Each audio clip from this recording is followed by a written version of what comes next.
New to us this morning, President Trump has announced he's ending all trade talks with Canada, effective immediately, over a Canadian television ad opposing U.S. tariffs.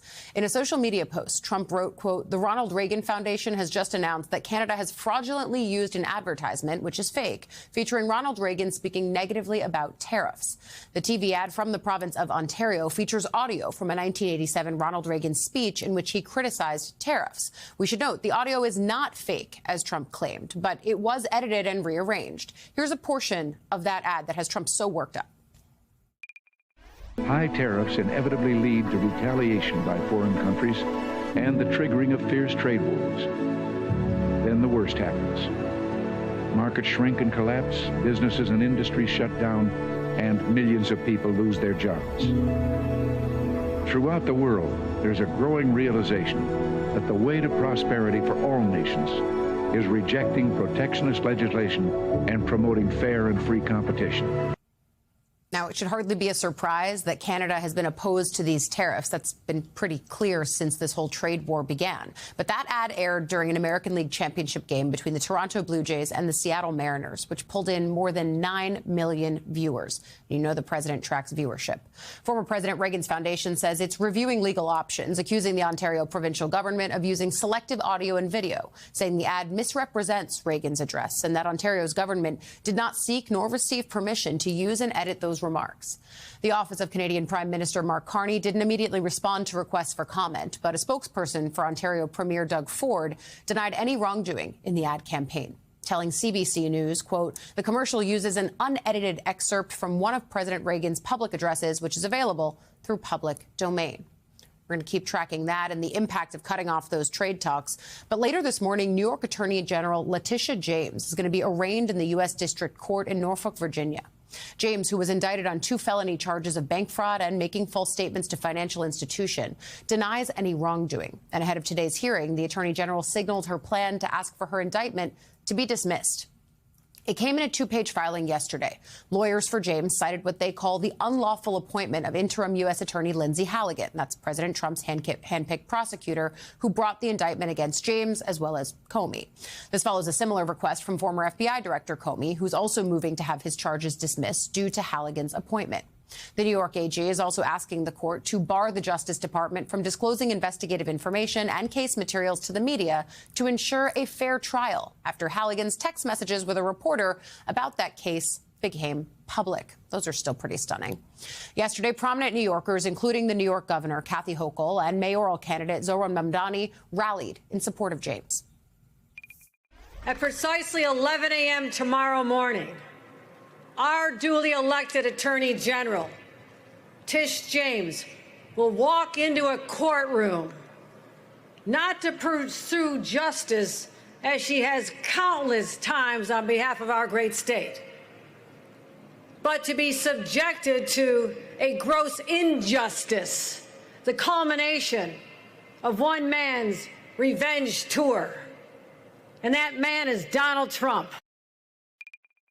We know that Donald Trump is coming after her because she did the right thing. She held him to account. She showed that no man and no wannabe king is above that same law. And yet we know that in this moment, it portends danger, not just for this city or this state, but also for this country at large. We cannot normalize it. We cannot justify it. We have to call it what it is. This is an authoritarian administration. And we, the people, will not stand for it. And so we say, hands off, hands off. I want to bring in MSNBC senior national security reporter David Rohde. David, of course, the backdrop here is that the Attorney General, James, brought charges successfully against the Trump Organization. That, of course, is the backdrop here. But now we're seeing her try to dismiss these charges against her over the appointment of Lindsay Halligan. We've seen this before. There's a little bit of a blueprint now because we've seen Comey try to do the same thing. Are these requests different? Are they the same? If one is successful, is the other automatically successful? Talk us through this. So there's a chance that both of these requests, the ones from James and from FBI Director Comey, will be combined. and there'll be a ruling on it. And this strategy has worked. It's essentially an argument that U.S. prosecutors, the president can appoint sort of an acting interim person. That's already happened in Virginia. His name was Eric Siebert. There were media reports that he was not in favor, Siebert, of indicting James as well as Comey. And then Lindsay Halligan, the president's personal attorney, was brought in. And they've used this argument in other cases. They're using it against Alina Habba, who's also an acting U.S. attorney in New Jersey. It was brought also in Nevada, and it was successful in one of those cases. All that's being appealed. But so there is a track record of this strategy. And the idea is that a U.S. attorney, it's a very powerful position. There's one in at least every state, should be confirmed by the U.S. Senate, because there's so much power that a federal prosecutor has to impact any citizen if they're indicted, that they need the support of the Senate to have this job. So it'll take some time to sort this out, but that's the basic strategy. Yeah, and there's some like traditional courtesy norms in the Senate around how these U.S. attorneys are ultimately approved, or if they even get a vote. That's kind of percolating in the weeds on Capitol Hill. We won't get into it unless we have to get into it. But if these cases between Comey and James, in the push to say that their indictments should be dismissed over Halligan, if they are consolidated, what does that do to the timeline of their cases? What might that mean? We'll have a ruling faster, and the main factor is that there was a statute of limitations, particularly in the Comey case, that he had to be indicted by a certain week recently. And if she is ruled, Halligan is ruled to not be properly appointed, Comey's indictment could go away and no charges could be brought against him because that statute of limitations has passed. In the James case, I think I'm correct on this, but that I don't think that same statute of limitations exists. Yeah. She could be re-indicted if the defense wins this motion. Yeah, I think they're on different timelines in terms of the initial charges that prosecutors are talking about here. But you brought that point up to me about the Comey timeline and the fact that the statute of limitations would run out if this active case were to go away or be declared invalid in some way. We were talking about that during another hour earlier in the week. Now, of course, we're ending the week talking about a similar but different version as we watch Tish James appear in this Norfolk court just a few hours from now. There's one other thing I want to get you on, though, as we pivot from that to some strikes that have been happening overseas.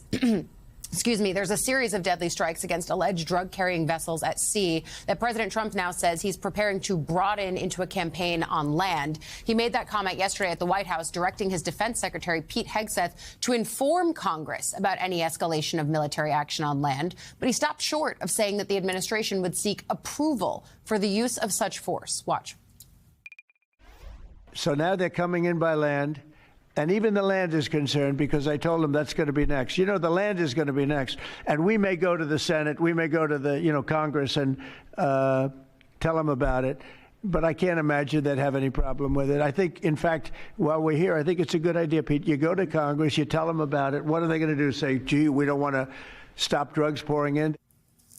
Well, they could say no, if not for that rationale. But this comes as Democrats and some Republicans on the Hill have spoken out against these recent strikes, questioning their legality and stressing the need for congressional approval, not just to be informed, but to be given the opportunity to do their congressional job and approve the use of military force. I mean, you've been reporting on this bipartisan concern, David, about these strikes. What did you make of the president basically saying there he doesn't need congressional approval, even if he broadens this campaign to land, which I think to many Americans watching might feel like a more conventional war? Yeah, and well, there's several issues. So there's a handful of Republicans that have raised questions about this.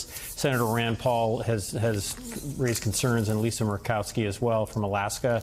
And Paul's issue is that just basically, as you see this video, it's not clear that the administration has any information about who these people actually are, even their names. Yeah. And it's sort of summary executions. And that last clip where the president said these people will be dead. I think you'll see Democrats and a handful of Republicans saying this is, an extraordinary power of the American government to literally kill people. And an argument I heard from former officials in the Obama and Biden administration was that there was guidelines established. Clearly there were drone strikes and under those administrations.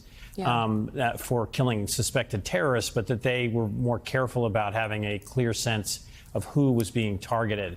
The Trump administration, the first Trump administration, abided by those same guidelines, but they don't appear to be doing that in these cases. And just the last thing in terms of land, That would appear one way. I don't know. It's unclear where he's talking about in terms of land. But if he's talking about drugs coming into the U.S. from Mexico, land strikes in Mexico would create a huge backlash against Mexico's president from the Mexican population. All politics is local. And she'll be under tremendous pressure to stand up to Trump, to defy this, to not cooperate. And she has been cooperating with the U.S. She's handed over many senior drug traffickers to the U.S. It's very high for what's happened in the past. So it's a huge step forward to carry out a land strike. Yeah, and any president or leader of any other nation would feel that pressure to respond in some fashion against strikes that are made on their autonomous territory by another country. We're going to keep tracking this. I think it's an open question of if the Hill starts making more noise about how they're not being brought in. But for now, we'll leave it there. MSNBC senior national security reporter David Rohde, thank you. You've got a busy day ahead of you.